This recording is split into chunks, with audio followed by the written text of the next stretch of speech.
पाकिस्तान के सैनिक आए तो उसने राइफल मेरी सीने की तरफ तानी। जब उसने गोली चलाई तो यहाँ पे पर्स में 5-5 रुपए के कुछ सिक्के भी थे। जब गोली जाकर के सिक्कों पे टकराई तो मुझे भी आभास हुआ कि तो मर गया हूँ। पाकिस्तान का दूसरा सैनिक आया, उसने आकर के मेरा AK-47 उठाया और वापस मुड़ा तो उसका पैर मेरे पैर से टकराया हो।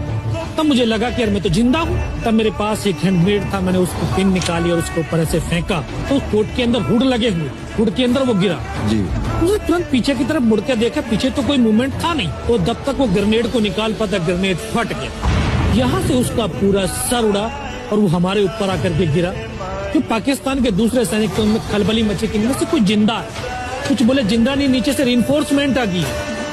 तो उनमें खलबली मची। मेरा पास वही एक मौका था, मैंने दोनों हाथों से उसके राइफल को उठाने की कोशिश करी। ये हाथ हिला नहीं, एक हाथ से राइफल उठाई, वहां से ब्रस्ट फायरिंग किए। 4-5 पाकिस्तानी सैनिकों को मौत की नींद सुला दी।